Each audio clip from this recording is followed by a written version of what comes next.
My mother smiled as my sister Avon swiped my gold card for a $60,000 vintage bottle, toasting to my uselessness in a villa I secretly owned. They thought they'd finally bled me dry, but they forgot one thing. That wasn't a personal account. It was a corporate line, and I'm the CEO who just flagged them for federal fraud. Enjoy the silk while it lasts, Avon, because in 3 weeks, your only accessory will be a pair of handcuffs. I blinked, the screeching laughter of the party pulling me back from that cold, futuristic vision of their downfall. The reality of the moment hit me with the weight of a physical blow, grounding me in the present bitterness of this Lake Travis terrace. The Austin sunset didn't bleed gold tonight. It bruised the sky in shades of deep purple and violent indigo. I stood at the edge of the infinity pool at the Lake Travis villa, the glass walls behind me reflecting a life I had built with sweat and late nights, yet a life I felt entirely excluded from. This house cost $15,000 a night. I knew because the invoice hit my corporate account 3 days ago. To the influencers laughing near the bar, this was a playground. To me, it was a hollow monument to a family that viewed my success as their birthright. I shifted the heavy weight of the organic catering bags in my arms, the straps digging into my palms. My mother, Indira, had texted me at dawn, not to ask how I was, but to ensure the artisanal cheeses were chilled. I wore my charcoal blazer, the fabric a shield of professional armor that hid the fact that I am the CEO of Astria Group. To them, I was just Yoni, the youngest daughter who did something with computers and had a high credit limit. Across the terrace, my sister Avon was draped in champagne silk that cost more than most people's monthly mortgage. She was holding court, her voice carrying over the gentle lapping of the pool water. She gestured grandly to the villa, to the vintage champagne, to the very air we breathed. I wanted to give the family something they deserved, she told a local blogger, her eyes glittering with the lie. After everything we've been through, this gift was the least I could do. I watched her, my heart a dull weight in my chest. On the marble counter near her rested the gold corporate card I had left on the kitchen island last week. I saw her hand brush against it, a casual, possessive touch. My father used to tell me that wealth is quiet, but greed has a loud, desperate voice. Standing there, mistook by a passing guest for the delivery staff, I realized how right he was. I didn't correct the woman when she handed me her empty glass. I simply took it. Dignity isn't about the title on your business card. It's about the composure you keep when the world tries to diminish you. The air grew thick as Avon spotted me. She didn't offer to help with the bags. Instead, she marched over, her heels clicking like a countdown on the stone floor. She snatched my arm, pulling me toward her phone, which was mounted on a high-end gimbal. "Don't just stand there, Yone," she hissed, her smile appearing the moment she saw the red live light. "Hold this. Get the lighting right." She turned back to her thousands of followers, her voice dripping with performative sweetness. "Hi guys, look at this view. And here's my little helper, my sister Yona, whom we hired to keep things running smoothly so the rest of us can actually celebrate." A wave of laughter erupted from her friends. I stood there, the gimbal a heavy weight, my face a mask of stone. I wasn't being weak. I was being a witness. Indira drifted over, her hand resting on my shoulder in a way that looked maternal to the camera but felt like a vice. She leaned in, her breath smelling of expensive grapes. "Don't ruin your sister's big night with that gloomy face," she whispered under the music. "Just play along, Yona. It's the least you can do for this family after we've supported you for so long." The irony was a bitter pill. I had paid for her hip surgery, her mortgage, and now this farce. I looked down at my wrist, at the old, scratched leather strap of my father's watch. It was the only thing of his they didn't want because it wasn't gold. Forgiveness isn't about letting people hurt you. It's about not letting their poison change the rhythm of your heart. I breathed through the humiliation. They thought they were using me, but they were merely providing the evidence I had hoped I would never need. As the party drifted into a drunken blur, I stepped onto the far balcony. The glass door muffled the screeching laughter, leaving me with the silence of the lake. I pulled out my phone. A new notification appeared. $5,000 spent on luxury PR services. I knew that firm. It was a shell company owned by Evan's boyfriend. They weren't just spending my money, they were laundering it. I leaned against the railing, the cold metal grounding me. A bird took flight from a nearby oak, disappearing into the dark. I thought about how a bird is never afraid of a branch breaking, because its trust is not in the wood, but in its own wings. My family thought they were the branch I depended on. They didn't realize I had been flying on my own for years. Under U.S. corporate fraud statutes, I needed to prove a pattern of willful, unauthorized usage. 1 swipe could be a mistake. 10 swipes were a choice. $95,000 was an indictment. I looked at the decline transaction button on my screen and hesitated. Not yet. I would let them feel the full weight of their entitlement. I would let them believe they had won, because the higher they climbed on my dime, the further they would have to fall. I wasn't a victim of their greed anymore. I was the architect of their accountability. I watched the bubbles in the champagne disappear, much like my patience. The air in my family's old suburban home always smelled of stale lavender and suppressed secrets. After the hollow spectacle at the villa, I had returned here, seeking a few hours of rest before the work week began. I lay in my childhood bed, staring at the ceiling, listening to the house groan. I wasn't asleep. I was suspended in that thin, crystalline state of awareness where every floorboard creak sounds like a thunderclap. My breathing was shallow, a deliberate rhythm I used to mask my vigilance. It happened around 3 a.m. The door to my room didn't just open, it glided, a ghost-like movement that whispered of practiced intent. My eyelids remained heavy, flickering only enough to perceive the silhouette framed by the hallway light. It was Indira, my mother. She didn't come to check if I was warm or to kiss my forehead as she had 20 years ago. She moved toward the nightstand with the surgical precision of a scavenger.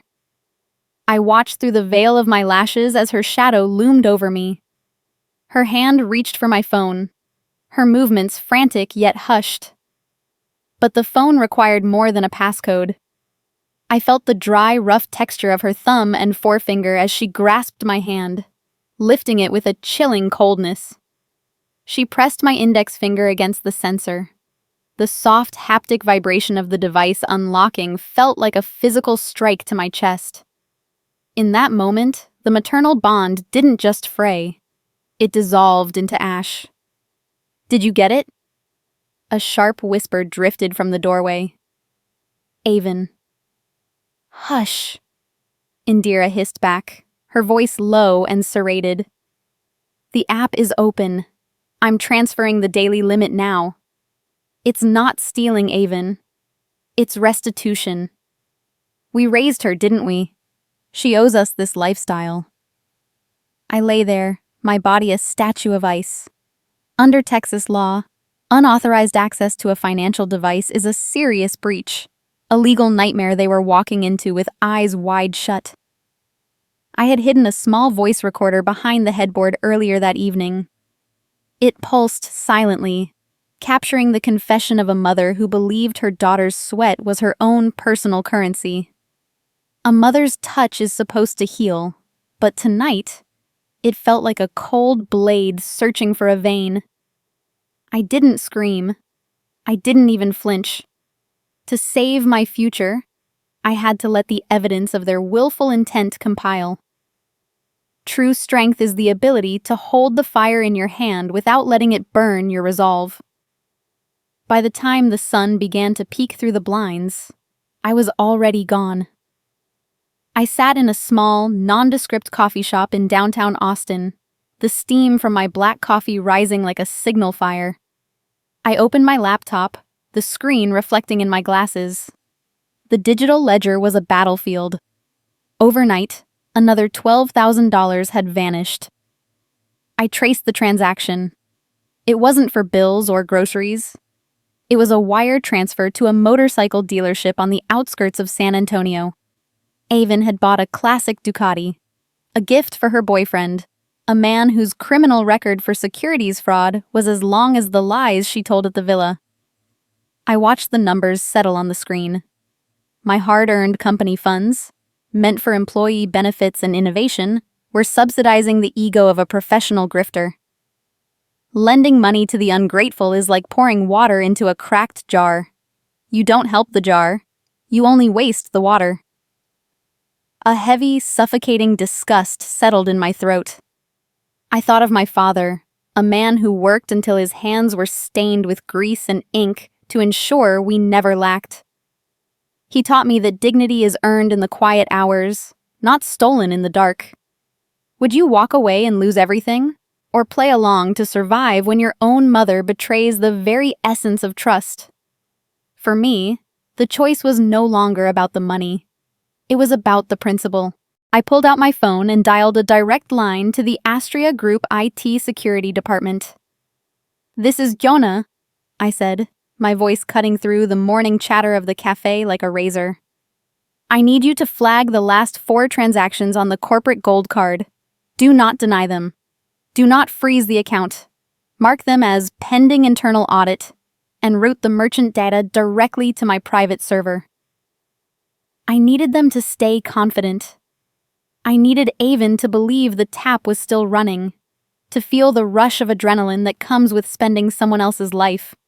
If I cut the card now, they would merely find another way to bleed me. If I let them continue, they would provide me with a mountain of evidence that no lawyer in the state could ignore. Love without boundaries is just a slow, agonizing suicide. I was choosing to be responsible, not heartless. The journey back to the office flew by in a flash, the asphalt road hazy and the heat rising. The Austin sky emerged from the mist, the glass towers gleaming like polished teeth. This was my world. The world of contracts, responsibilities, and the cold, harsh realities of mathematics. As I stepped through the main lobby and into the private elevator, I felt the pressure, a rising tide within me. It wasn't the pressure of fear, but the pressure of a dam about to burst. Inside my office, I sat at the oak desk my father had restored for me. I opened a fresh encrypted file and labeled it Unauthorized Corporate Expenditure, Project Accountability. I began drafting the formal notices, the language clinical and unforgiving. These documents would become the foundation of the court summons that would eventually shatter their illusion. I closed my eyes for a second, feeling the weight of my father's watch against my skin. "I promise, Dad," I whispered to the empty room. "I will protect what you built. I will protect it from the people who share your blood, but possess none of your honor." The morning sun was bright, but it couldn't bleach the stains of what my mother had done in the dark. The shadows were moving now, and I was the one who knew exactly where they would fall. I looked at the mirror in my private washroom. The woman staring back didn't look like a victim. She looked like a CEO who had just authorized a hostile takeover of her own life. Have you ever reached that point? The moment where you realize that the person you are waiting for to save you has to be you? I straightened my blazer, the charcoal fabric smooth and unyielding. The silence in the office was no longer heavy. It was a weapon. I was no longer waiting for their next move. I was orchestrating the finale. The Houston skyline sat like a jagged row of broken teeth against the humid Texas night. I found myself sitting in Eris's office, the air conditioning humming a low, sterile tune that felt far removed from the sweltering chaos of my childhood home. Eris didn't speak immediately. He leaned across his mahogany desk, the noir-style lighting casting long, skeletal shadows over the folders spread between us. The digital forensic screens behind him flickered with cold, blue data, a stark contrast to the red wine Indira had poured over my dignity only days before. I adjusted the cuff of my charcoal blazer, feeling the phantom dampness of that humiliation. Aris cleared his throat, his expression etched with a professional pity that made my stomach churn. He slid a thin document toward me. "Yona, I've found something that moves this beyond simple theft," he said, his voice dropping to a somber octave. I looked down. It was a petition for involuntary guardianship. My mother had contacted a local physician, a man with a reputation for flexible ethics, to draft a statement declaring me mentally incompetent. She wasn't just coming for the Astria Group's treasury, she was coming for my very personhood. In the eyes of the law, if she succeeded, I would become a ghost in my own life, stripped of the right to sign a check, own a home, or even decide where I lived. The realization hit me with the force of a physical blow. I looked at the framed photo of my father that Aris kept on his side table, a relic from their old law firm days. My father always said a parent builds a roof to protect their children from the storm. Sitting there, I understood that Indira was the kind of mother who would burn the house down just to feel the warmth of the fire for a single night. It was a tragedy of the soul that I could no longer ignore.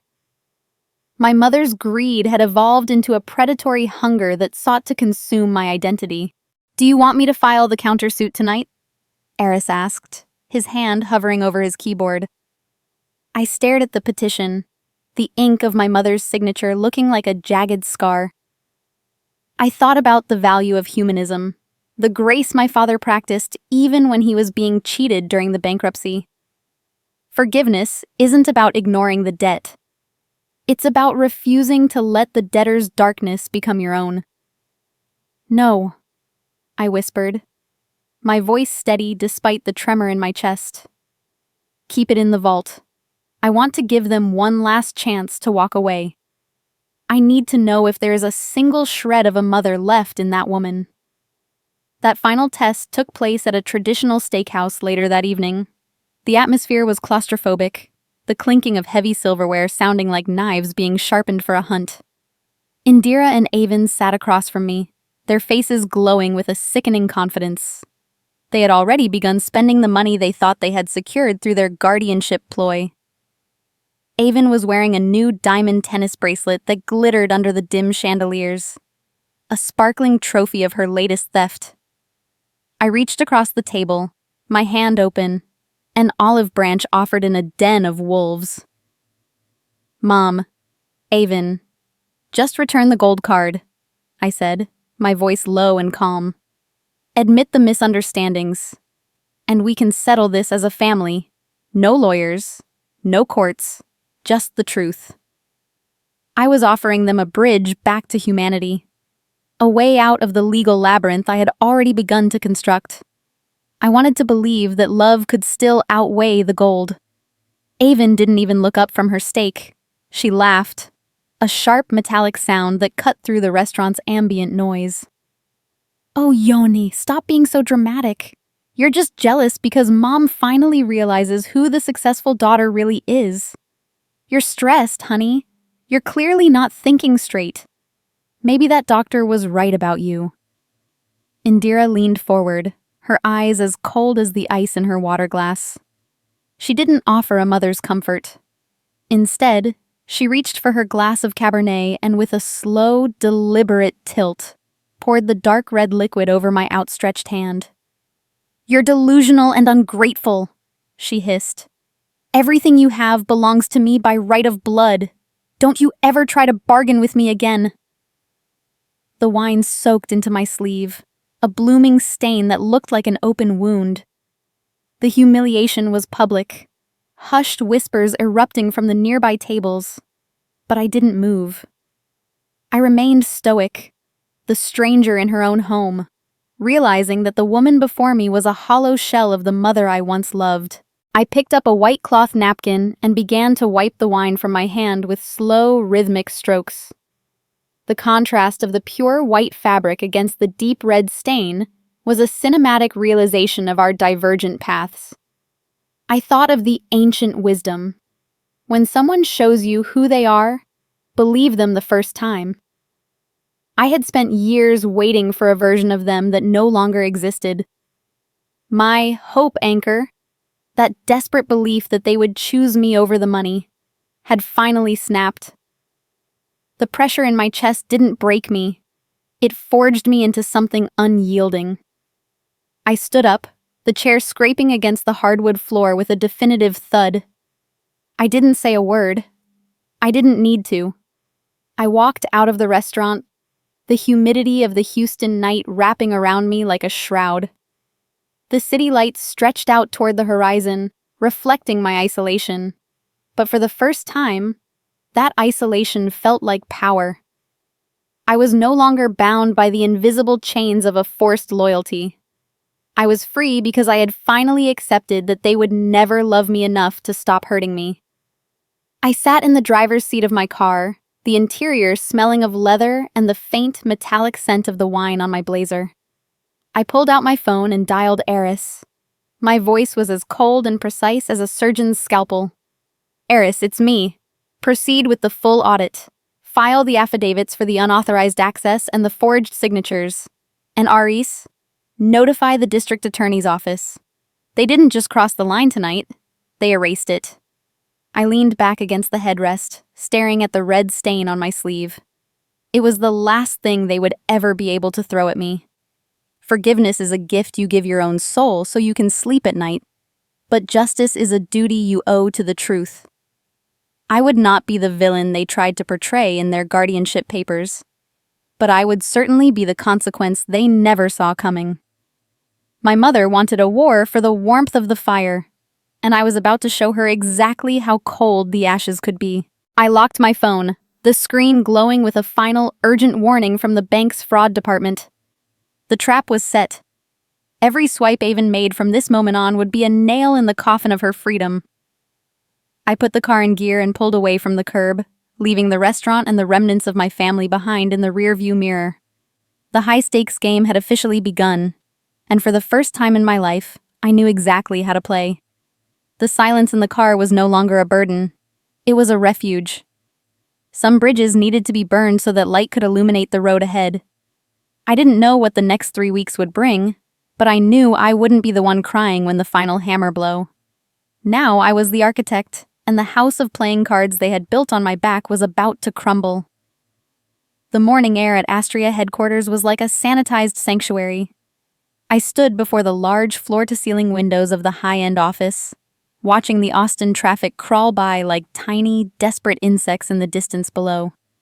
That agonizing pressure was no longer a chaotic storm in my chest. It had crystallized into a cold, diamond-hard determination. I adjusted my coat, feeling the familiar weight of my father's watch. It was time to stop reacting and start planning. I sat before my triple monitor setup, the screens flickering with a rapid-fire montage of digital ledgers and bank statements. Every alert was a heartbeat of greed from the people who shared my blood. I summoned my head of finance with a single, steady keystroke. My instructions were clinical. Flag every transaction on the gold corporate card associated with Avon and Indira, I said, my voice barely above a whisper. Do not freeze the account. Just reclassify every cent as a director's loan, pending personal reimbursement. This subtle legal pivot was my silent trap. Under U.S. corporate law, I was transforming a series of petty thefts into a documented, high-interest debt that they would be personally liable for. I was effectively letting them build the very financial prison that would eventually house their arrogance. On the center screen, a notification popped up. A $45,000 down payment for a vintage motorcycle. Avon was subsidizing her boyfriend's midlife crisis with my company's future. I watched the red dot on the tracking map linger near a high-end dealership. I gave them my heart, and they wanted my kingdom, I whispered to the empty room. Now, I will give them exactly what they asked for, A bill for every lie they ever told me. Character is what you do when you think no one is looking, but Avon had forgotten that in the digital age, I was always looking. I was the ghost in her machine, the silent auditor of her downfall. The scene shifted in my mind to a luxury car dealership across town, bathed in oversaturated, predatory lighting. I could almost hear Avon's laughter echoing off the polished hoods of vehicles she couldn't afford. She was likely bragging to the salesman about her assistant sister, who was more than happy to foot the bill. I imagined Indira beside her, wearing that smile of smug confidence, convinced she had won the battle of wills. Minutes later, a digital copy of the signed sales contract hit my inbox. I zoomed in on the signature line. It was a clumsy, desperate forgery of my name, Jonah. This was the willful fraud evidence Aris had told me we needed for a criminal referral. The signature didn't look like mine. It looked like a jagged scar. The most dangerous person is the one who thinks they have already won, and right now, my family was dancing on the edge of a cliff they couldn't see. Despite the clinical nature of my plan, a twinge of humanist pity tugged at my ribs.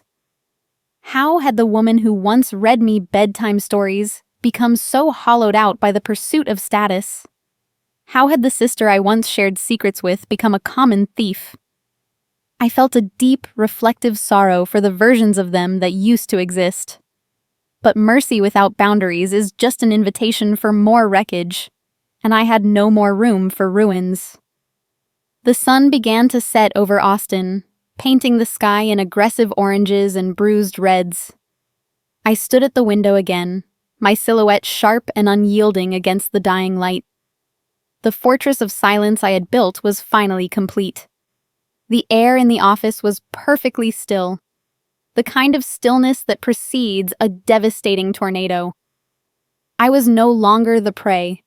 I was the architect of a justice that was as patient as it was inevitable. Aris entered the room without knocking, his footsteps heavy on the plush carpet. He held a leather-bound folder containing the final notice of default. He looked at me, his eyes searching for a flicker of hesitation. "Are you sure about the criminal summons, Yona?" he asked, his voice low and solemn. I didn't turn around. I kept my gaze on the horizon, watching the first few stars struggle against the city's glare. "Forgiveness is free, Eris," I replied, my voice echoing off the glass. "But trust must be earned. They didn't just spend my money. They spent the last of my mercy." I was preparing for the mid-turn, the moment where I would let them move into the new penthouse they had bought with my credit. I wanted them to feel the height of their success before the floor gave way. I wanted their fall to happen on a stage everyone could see. I returned to my desk and slammed my laptop shut with a sharp metallic click. The screen went black, reflecting my face, illuminated only by the last rays of sunlight.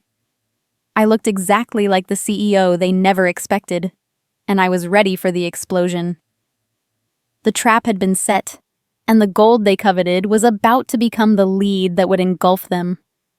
I picked up my phone one last time, seeing a text from my mother asking about the move-in date for the penthouse. I didn't reply. Some silences are more honest than any words could ever be.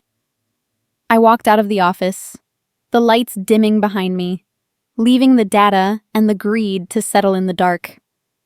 The heavy glass doors of the Astria Group boardroom didn't just close. They sealed me into a vacuum of high-stakes corporate warfare. I sat at the head of the mahogany table, the silence around me humming with the electricity of a pending explosion. Aris burst into the room, his face stripped of its usual legal composure. He looked like a man who had seen a ghost, or worse, a federal indictment. He slammed a thick folder onto the table, the sound echoing like a gunshot in the sterile space. "Yon, they've gone beyond theft," he said, his voice ragged. "They've gone for the throat." I stared at the document he presented. It was a multi-million-dollar sponsorship deal with a high-end fashion entity known for its aggressive, borderline fraudulent marketing. But it wasn't the deal itself that stopped my breath. It was the signature at the bottom.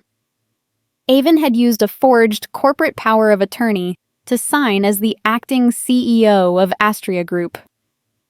It was a perfect, chilling replica of the signature I used only for family cards, the one she had been practicing in the dark. This wasn't just a family dispute anymore. This was federal wire fraud and corporate identity theft. They had been studying me like a specimen, waiting for the perfect moment to dismantle the very kingdom I built to protect them. I ran my fingers over the embossed seal of the document, feeling the vibration of a betrayal so deep it felt geological. A person's true character is not revealed in how they treat their equals, but in how they betray the one who gave them everything. I stood in the eye of a hurricane I had helped create through my own misplaced mercy. Have you ever realized that the people you were willing to bleed for were the ones holding the knife? The dull ache turned into a sharp, distinct pain. Eris was talking about emergency board meetings and asset freezes, but I moved toward the window. Outside, the Austin skyline was a hazy gray streak. I pulled out my personal phone and saw the first notification, then the second, then hundreds more. The digital guillotine had been activated. My mother, Indira, was in a rage. She had posted a falsified, heavily edited medical evaluation on every social media platform she controlled. The headline was a masterpiece of character assassination. A mother's heartbreak. CEO of Astria Group. Suffering mental collapse. She claimed I was a danger to myself and the company, using the guardianship petition we discovered earlier as her primary weapon. It was a tactical strike designed to trigger the board's incapacity clause. Within minutes, my corporate access was flagged, and my friends, people I had known for decades, stopped answering my calls. I sat in the dark of my office, the only light coming from the flickering blue of a news clip on my laptop. There was Indira, sitting on a local news set, dabbing fake tears from her eyes as she spoke about her unstable youngest daughter. "Yona is a brilliant girl," she sobbed to the camera. "But the pressure has broken her. We just want to protect her from herself." The irony was so thick I could almost taste it. She was using the very empathy I had shown her to paint me as a victim of my own mind. I reached into my blazer pocket and pulled out a small, tarnished locket that belonged to my father. It was the only thing I had left that hadn't been touched by their greed. Truth is like the sun. You can shut it out for a while, but it ain't going away. I didn't need to shout to be heard. I just need to stand firm in the center of the storm they had conjured. The dark night of the soul wasn't a place of defeat, but a place of preparation. The office felt larger now, more vacant, as the cleaning crew began their rounds, moving around me as if I were already a ghost.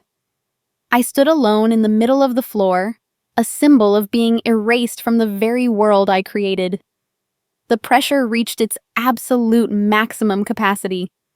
I could feel the board members' eyes on me through the glass walls, their trust evaporating like mist in a Texas summer. I wasn't just losing my company, I was losing my name.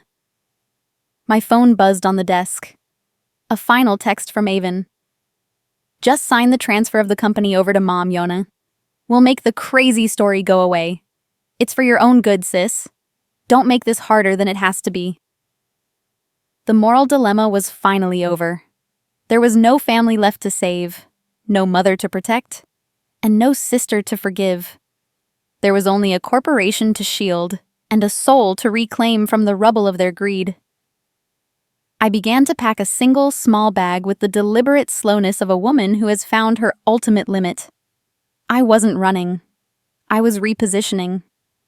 I moved through the office, gathering my father's photos and my personal hard drives, my movements rhythmic and silent. My quiet power wasn't a roar. It was the steady, unyielding pressure of a tide that was about to turn. I stopped at the door, the lights dimming automatically as the system registered my suspension. I looked directly into the security camera lens, imagining Avon and Indira watching from their half-unpacked penthouse. My expression was one of terrifying clarity, the kind of look a hunter has when the prey thinks it has escaped. They think they've taken my voice. They don't realize that in a courtroom, silence is the loudest evidence you can present. They wanted the CEO? They were finally going to meet her, but not in a boardroom. As I walked out into the cool night air, the weight of the office towers looming above me, I felt a strange, chilling sense of peace. The world thought I was falling apart, but I was simply shedding the skin of the victim they wanted me to be. I hailed a cab, not for my apartment, but for Eris's private residence. The battle lines were drawn in the digital sand, and for the first time I wasn't fighting for their love. I was fighting for my life. I looked out the window as the cab pulled away, the neon lights of Austin blurring into a streak of fire. I didn't know if I would ever see this office again, but I knew that I wouldn't be the one left standing in the ashes when this was over. Some people have to lose everything before they find the strength to be truly untouchable. My name is Yona, and I am the CEO of my own destiny. The night air in downtown Austin was thick with the hum of traffic and the scent of impending rain. I stood before the brass elevator doors of the luxury high-rise, my reflection staring back at me. A woman the world believed was broken, but who was finally whole. For 3 weeks, I had lived as a ghost, watching from the periphery as my family built a kingdom on the shifting sands of my credit. The elevator climbed silently, my stomach dropping with each floor, but my hands remained steady. I wasn't there to beg for my name back. I was there to reclaim the throne they had tried to melt down for scrap. When the doors opened directly into the half-furnished penthouse, the scent of expensive lilies and floor wax hit me like a physical blow. The space was cavernous, illuminated by the cold, white glow of recessed lighting and the shimmering city skyline through the floor-to-ceiling windows. Guests, influencers, minor socialites, and hangers-on drifted through the rooms like colorful moths. In the center of the living area, Avon stood with a champagne flute in one hand, her voice a sharp, triumphant trill.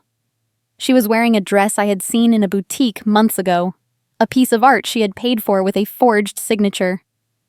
I walked into the center of the party, my footsteps echoing on the polished marble. The conversation didn't stop immediately. It ebbed away in ripples of confusion. Avon froze mid-toast, her eyes widening as she spotted me. "Yone?" she stammered, her voice losing its melodic edge.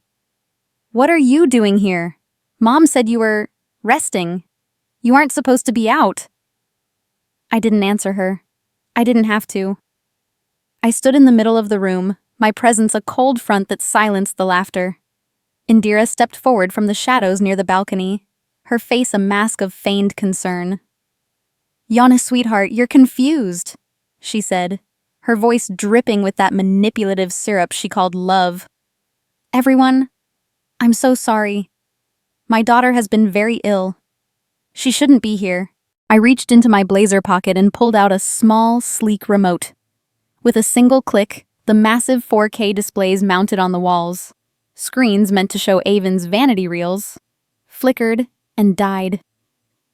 A second later, they flared to life with something else. High-definition security footage from my bedroom played across the room. The guests gasped as they watched Indira sneak into my room, grasp my sleeping hand, and force my thumb onto my phone sensor. The audio was crystal clear. "It's not stealing, Avon. It's restitution." The silence in the room was absolute. It was the mic-drop power of a truth so undeniable it felt like a physical weight. I scrolled to the next file, digital trails of the forged power of attorney and the emails Avon had sent to the fashion entity, detailing how she would siphon Astria Group funds into their shared accounts. Then came the final blow, the recorded interviews with the doctors Indira had consulted. Only they weren't doctors. They were undercover investigators hired by Aris months ago, documenting every lie she told to have me declared incompetent. I looked at the crowd, then at my mother, whose face had turned the color of ash. "They say blood is thicker than water," I said, my voice cutting through the humid air like a blade. "But I've learned that salt water, the tears of labor and the sweat of building something real, is much harder to forge than the lies of a parasite." I wasn't shouting. I was speaking with the authority of a woman who had finally found the boundary of her own soul. Before Avon could launch into a defense, the heavy front door opened again. Oris stepped in, flanked by 4 men in dark suits. Federal marshals. The sudden flash of blue and red lights began to dance against the glass walls of the penthouse, reflecting off the very champagne bottles my money had bought. The sound of heavy boots on marble replaced the music. "Avon Indira," Eris said, his voice as clinical as a death sentence. "Under the statutes of multi-state wire fraud and grand larceny, you are being served with a formal court summons and an immediate arrest warrant. Forging a CEO's signature on a $2 million property contract is a felony the federal government does not view as a family dispute." Avon began to scream about her rights, her manicured hands clawing at the air as the mechanical click of handcuffs echoed through the room. Indira collapsed onto a half-packed sofa, her eyes fixed on me, desperate and hollow. "Yona, stop this embarrassment," she wailed. "We're your family! How can you be so heartless?" I walked over to her, stopping just inches away. I didn't feel the rage I expected. I felt a profound, heavy sorrow. "I didn't call the police, Mother," I said softly. "The audit did. You didn't just steal my money. You stole the trust of every employee who works for me. I cannot be their leader and your victim at the same time." I reached into my pocket and handed a small white envelope to the lead marshal. "This contains the contact information for a public defender. I've ensured you have the legal representation you tried to deny me." The room emptied within minutes. The guests fled like rats from a sinking ship, leaving behind half-eaten appetizers and the smell of expensive perfume. I stood perfectly still in the center of the chaos as my sister and mother were led away. Avon's silk dress snagged on the doorframe as she was pushed out, a visual symbol of her ruined facade. Have you ever stood in the middle of a life you built and realized that the only thing holding the roof up was your own silence? I looked down at the floor. My gold corporate card lay there, trampled and scratched by the fleeing guests. It was a piece of plastic that had caused so much wreckage, yet I realized it was never truly about the money. It was about the boundaries I had finally had the courage to set.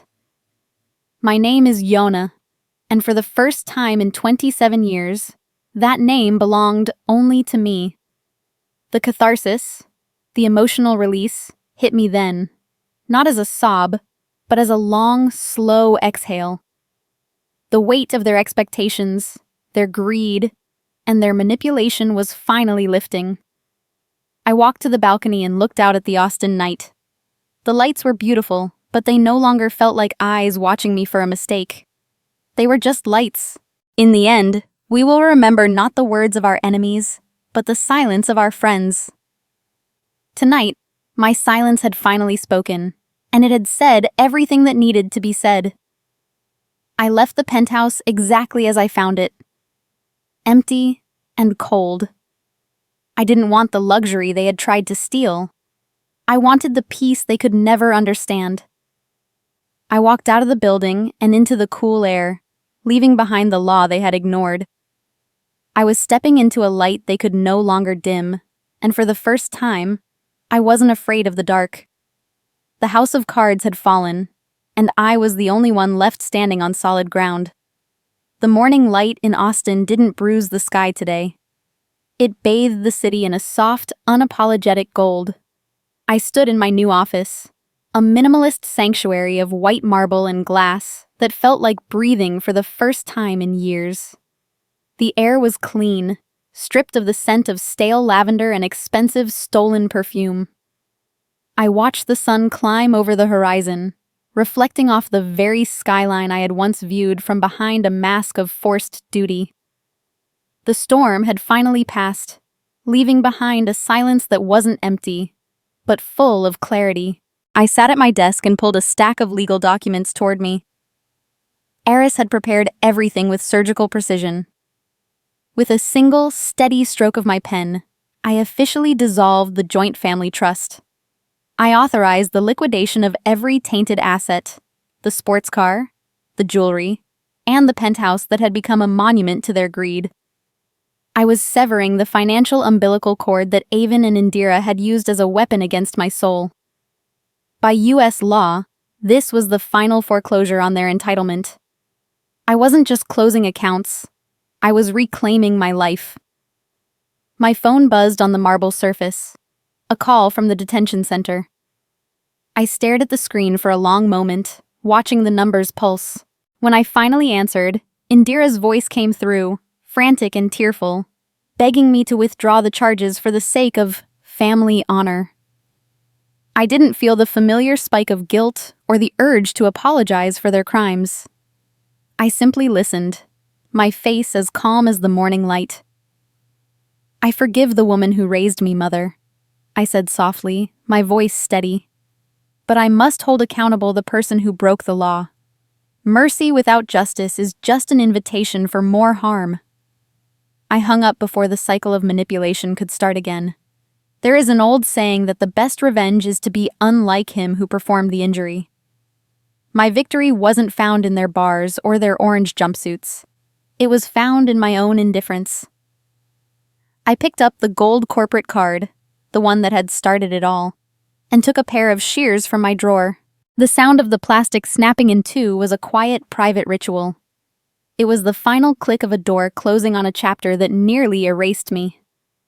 Later that afternoon, the sun shifted into the golden hour, casting long, warm shadows across the boardroom where I met with Eris. We weren't discussing litigation today. We were discussing legacy. I had decided to take the recovered funds, every dollar siphoned by their forged signatures, and use it to seed a philanthropic foundation.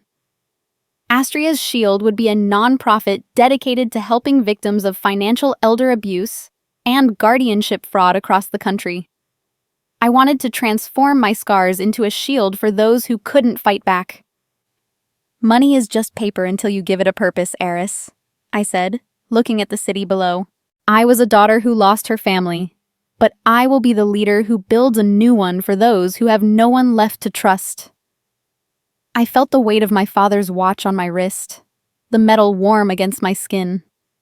For the first time, I felt I had truly honored him, not through the balance of my bank account, but through the strength of my ethics. He didn't leave me a fortune. He left me the blueprint for a conscience. I handled the final request for a pardon from Avon's lawyer with the same clinical grace. I didn't hate her. I simply no longer recognized her as a part of my world. Sometimes a bridge is so badly burned that the other side isn't worth crossing back to. I understood now that being alone didn't mean being lonely. It meant being at peace with the person I was always meant to be. I had rebuilt my life from the ashes of betrayal, and the air here was finally sweet. I left the office and walked through a nearby park, the evening breeze carrying the scent of cedar and fresh-cut grass. I sat on a wooden bench, watching a group of children play near a fountain. No one looked at me with suspicion. No one whispered about my instability. I was just a woman on a bench, breathing in the freedom I had earned through fire. I realized I no longer had to look over my shoulder or check my phone for notifications of a new theft. The cage was gone because I had walked out of the door myself. Have you ever lived through something like this? That moment when you realize you are no longer a target, but a survivor? If you have ever had to rebuild from nothing, you know that the first breath of true freedom is the only one that matters. My journey wasn't about the gold card or the penthouse. It was about the moment I decided I was worth more than their greed. I leaned back, a slight, genuine smile touching my lips. The camera of my life seemed to zoom out, moving past the trees and the glass towers until I was just a small, steady point of light in a vast, hopeful world. I had lost the family I thought I needed, but I had found the self I could finally respect. The weight on my chest was gone, replaced by a silence that didn't feel like an ending. It felt like a beginning. I believe each of us has our own American dream, not necessarily in America, but in the spirit of never giving up. I chose to start from scratch. What about you? Will you choose to perform similarly or find a safer escape route when facing adversity? Leave your thoughts in the comments. I'd love to hear your perspective.